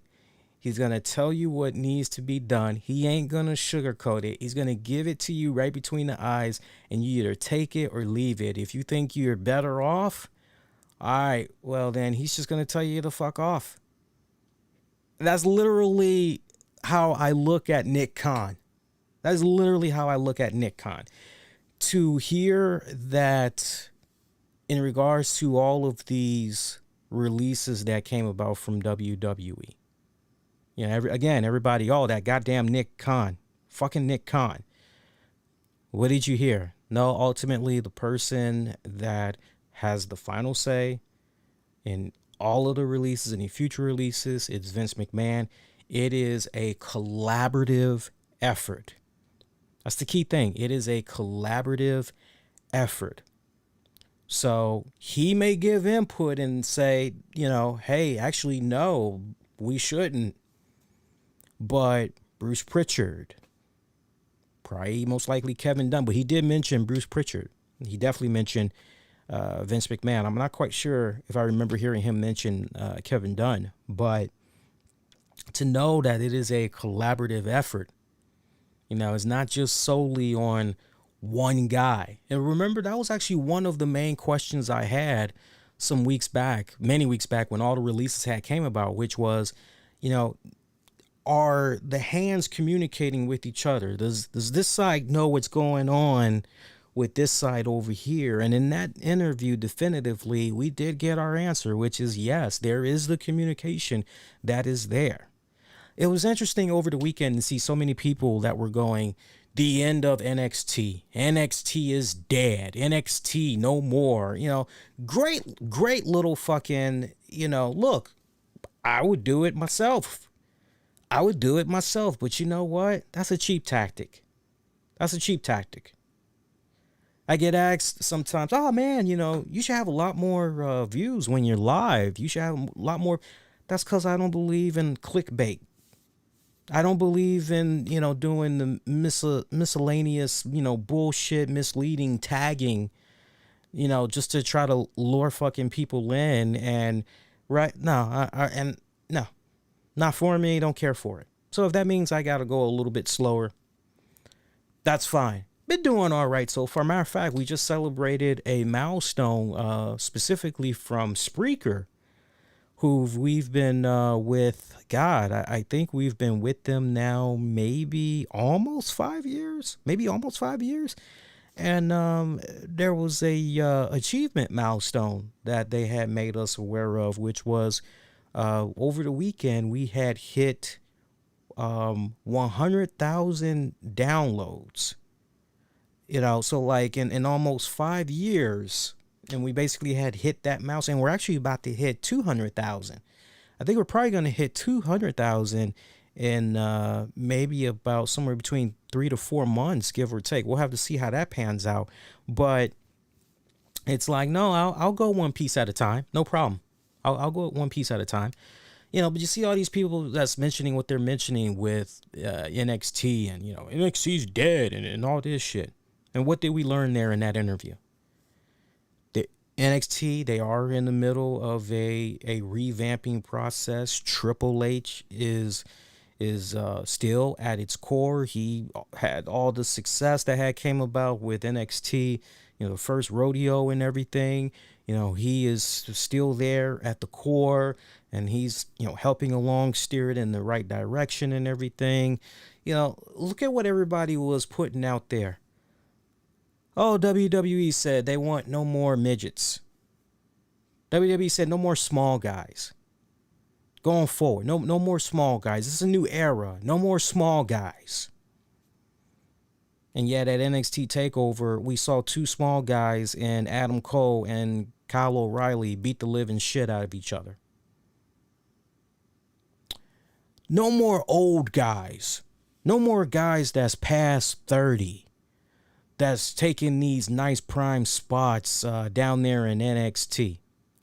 Well, not for nothing, but we fucking saw Cameron Grimes and LA Knight tear the fucking house down in the opener for TakeOver 36. LA Knight is 38 years of age. Samoa Joe in his 40s became the first ever NXT three-time champion. The first ever three-time NXT world champion. And Samoa Joe is in his 40s. To be exact, Samoa Joe's 42. What happened? What happened, y'all? I thought we were supposed to be done with the midgets. I thought we were supposed to be done with pushing people that's past 30 and all this other shit. And see, it goes back to what I was saying a couple of weeks ago. We got motherfuckers that are basically just throwing darts on the wall. The darts is basically gossip news, opinion pieces, basically. And they're just throwing it up on the wall, trying to figure out what will basically be the one that sticks, that'll get them all those hits, that'll get them those clicks, that'll get people talking, that'll get people quoting their articles and all that other shit. Don't think I forgot about Becky Lynch either. We'll definitely close out with Becky Lynch. I got you all. But they're just throwing it up on the wall. But what happened with that? What happened with that? You notice here on this show when it came to the talk about, no more, no more people in their 30s, no more this, no more that. You notice I didn't really double down on that. You notice that? You notice I really didn't at length just, if anything, you can downright say, lead to the point. I kind of remember you kind of really being silent about the shit.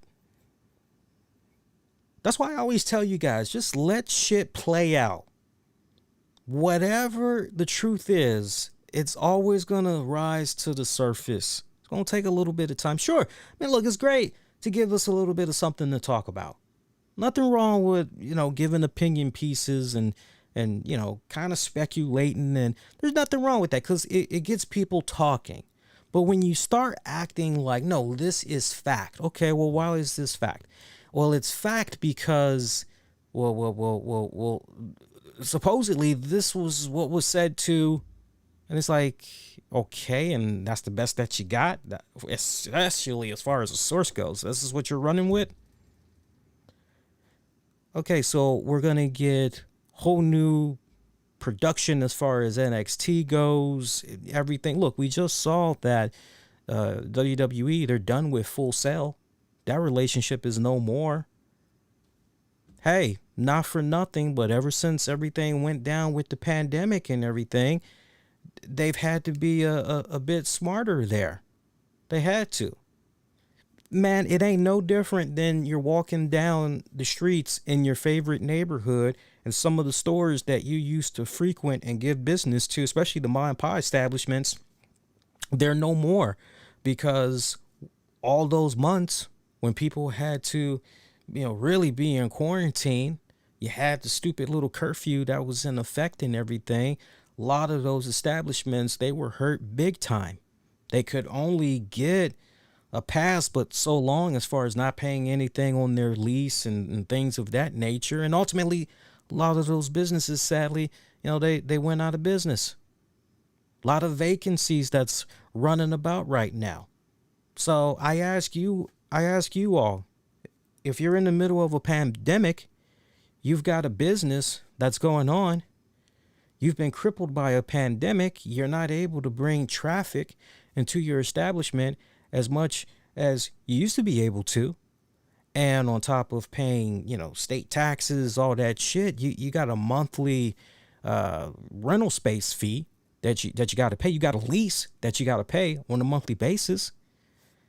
You got to somehow stay cash flow positive so that you're able to keep the lease for that property. And ultimately, if you just keep losing money, it's like, okay, well, you know what would be better in the interim? Okay, well, how about, oh man, I was just riding over here the other day, and apparently there's some little vacant warehouse where there's a lease up for grabs. And yeah, man, was talking to the guys that actually own that joint, and man, we'd be cutting our profits in half. You know, we're paying blah blah blah for this lease over here, and we can get this warehouse over here for just half of that. It's like, say what? Yeah. Oh, shit. And they got more space. Yeah. Oh, shit. Well, let's go on ahead and let's. So, I mean, everything happens for a reason. Everything happens for a reason. So, you know, I know it gets a lot of people talking. It gets them the clicks and all that other shit. But you hear all this stuff that's going on with NXT right now. And, you know, when you really stop and you really think about it, sure, in the middle of a pandemic, to see all these names that were released, some of these names that were pretty surprising and everything, yeah, it's definitely some head-scratching moves. Without a shadow of doubt, it's some head-scratching moves. But at the same time, every single year, I have been podcasting since 2011. And let me tell you something. When it comes to WWE releases specifically, yearly, I can't tell you how many times there has been, oh, wow, you know, this person got released, this person got released. It's like, you know, I could literally show you data where you had about the same number of releases, but yet not everybody was, what the fuck? Kind of interesting when I think about it. And when you think about it, for sure, right? But we got to just look, we hear what's going on with NXT. Let's see what happens. Let's see what happens with NXT.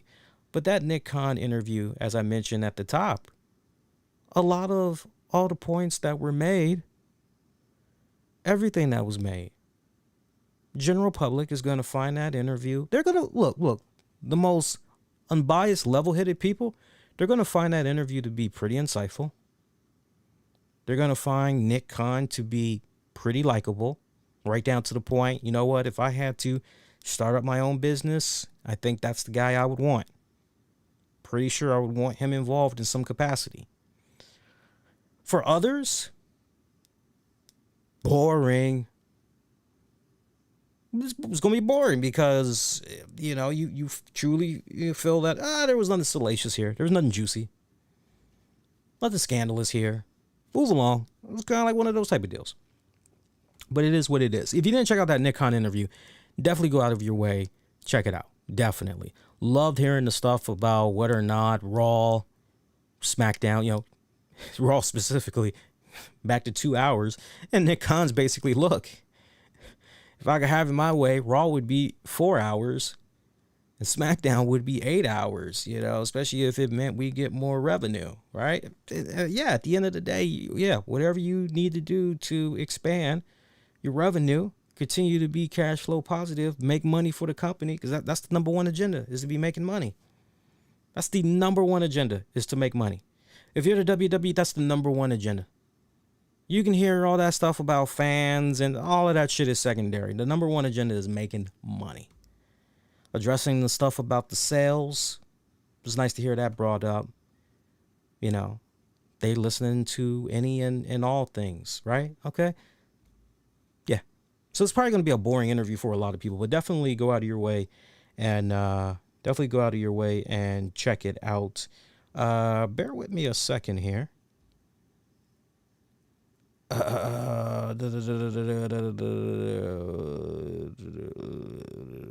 Okay, great. All right, something important there, but it'll wait. So let's close out with Becky Lynch. Now, some of you guys that saw the thumbnail, you're probably looking at the Becky Lynch joint, and you're going, what's going on here? You know, by now you should have seen the thumbnail, the good, the bad, and the ugly.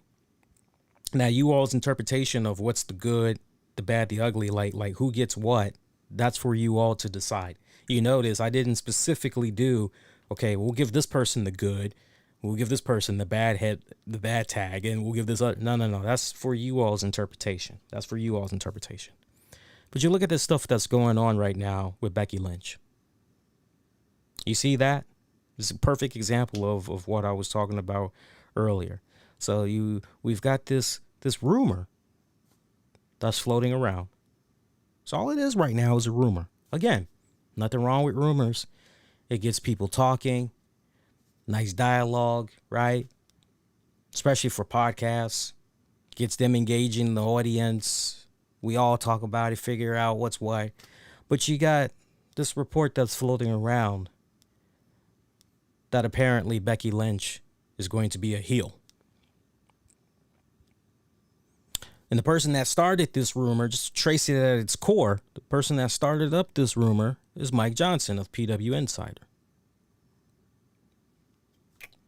So because Mike Johnson said this,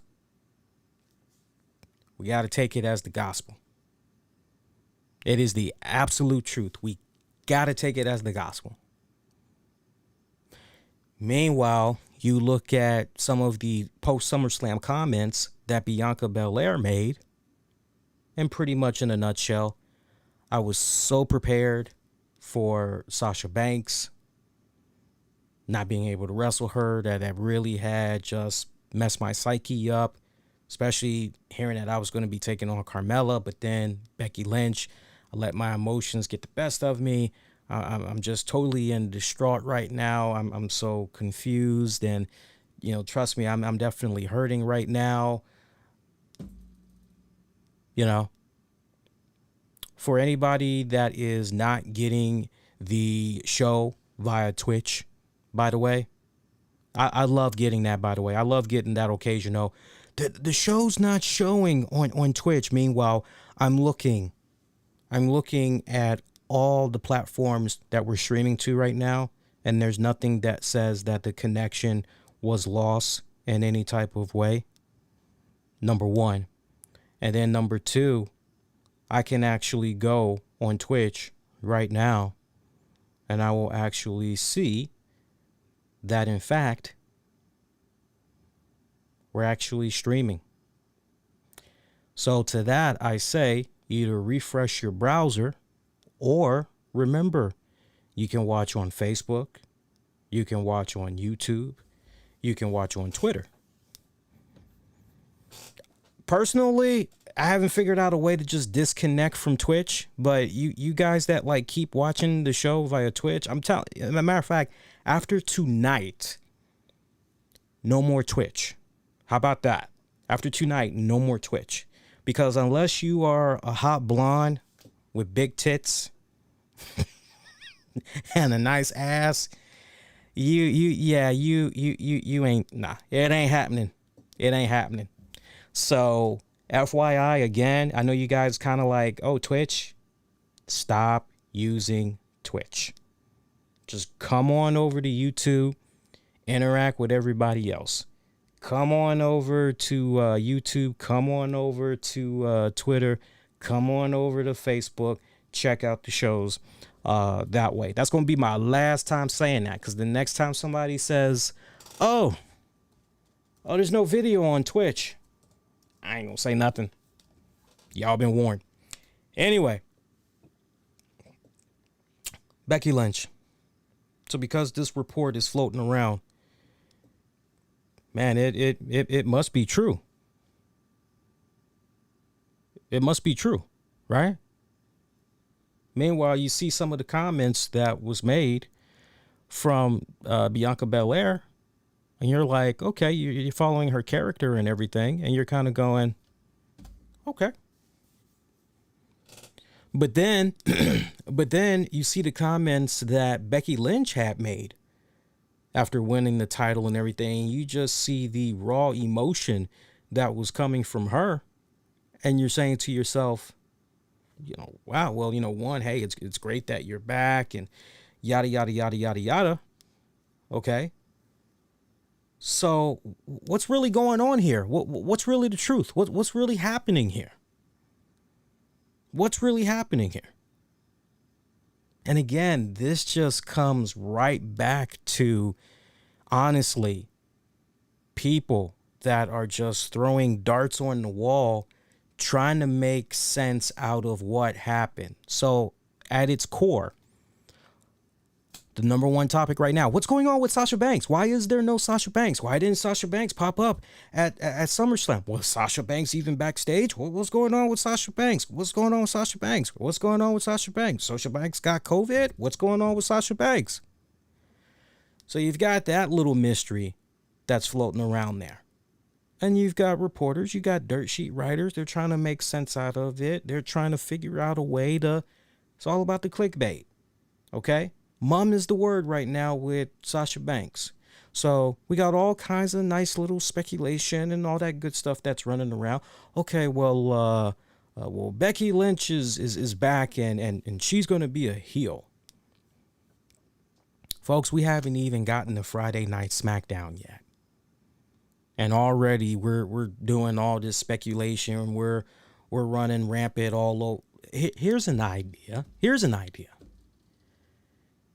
Let's wait till we get to Friday Night SmackDown, and then let's see how things play out. And then we as fans react. How about we do that? Let's just do that.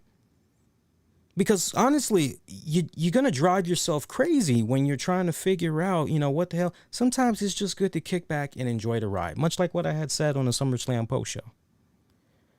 There was a lot of people that are salty about what all had went down there with Bianca Belair. It's like, I get it. Trust me, I get it. It's like, but just kick back. Just enjoy the ride. Just enjoy the ride on this one. It's actually going to be pretty good. Just enjoy.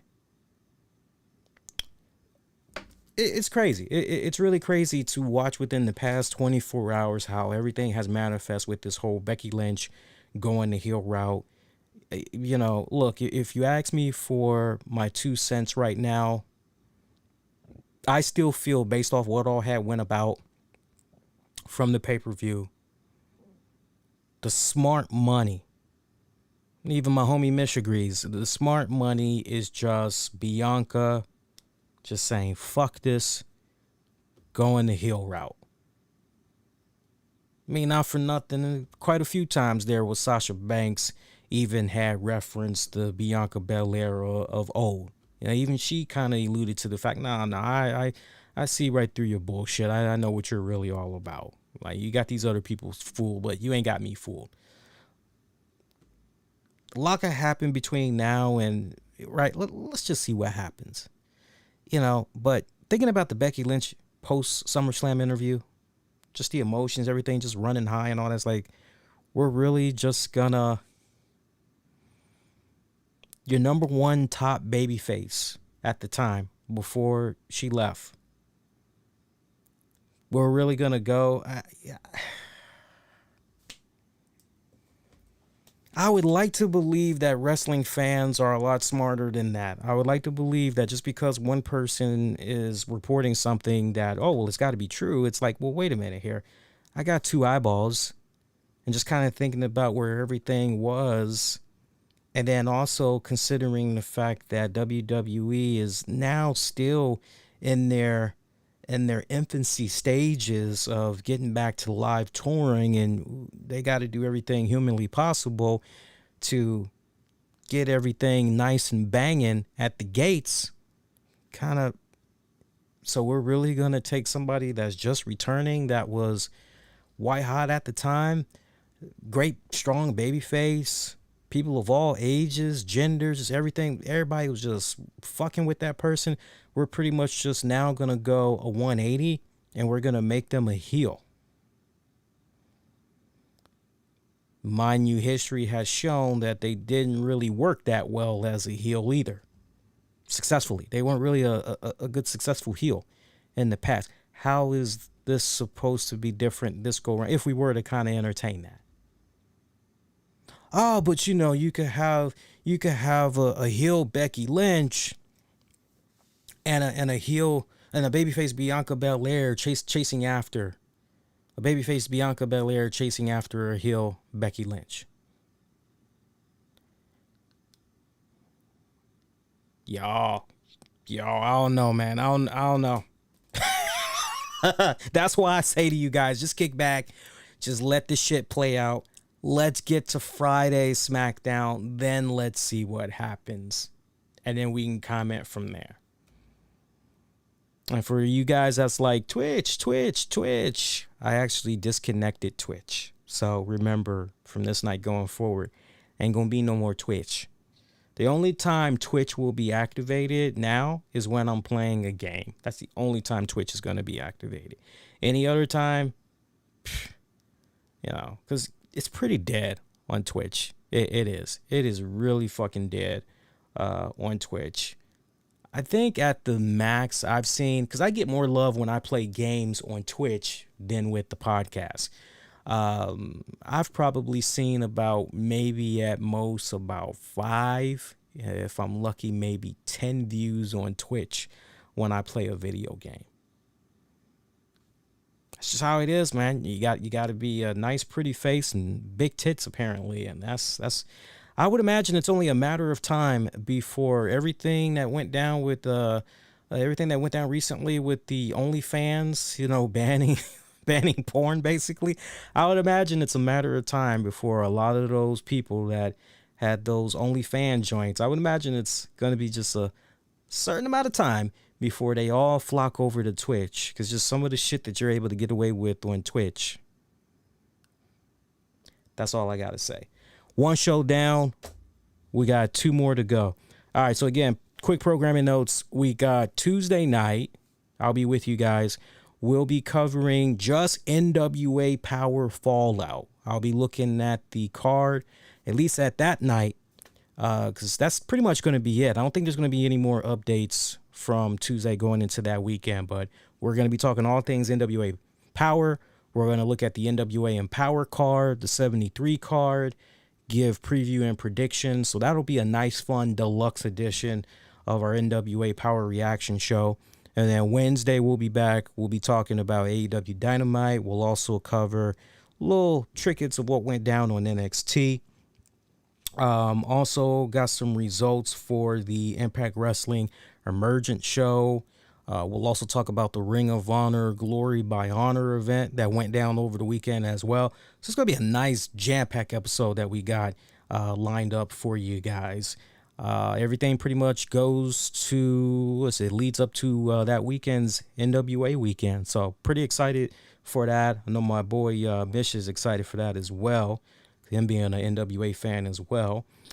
Please be kind, rewind. Check out previous episodes you might have missed on demand and on the downloads. Be sure to hit that like button. Subscribe as well. Look, when you subscribe, you get a shout out. So special shout out definitely to our YouTubers, because whenever you subscribe to our YouTube channel, you get the nice little graphic that pops up, lets me know, who has subscribed. I give you a nice little shout out and all of that good jazz. Subscribing, it's free, and it's honestly the only way going forward you'll be able to participate in interacting with myself and other folks that's commenting in the chat as well. So kind of keep that in mind going forward. But yeah, rewind. Be kind, rewind. Check out all the previous stuff that we had dropped, including that Awesome Con panel when you guys get a chance. Definitely check out that Awesome Con panel, and check out the companion piece to that panel. There's an audio weekend review, overview of Awesome Con weekend that's available for on demand and on the downloads.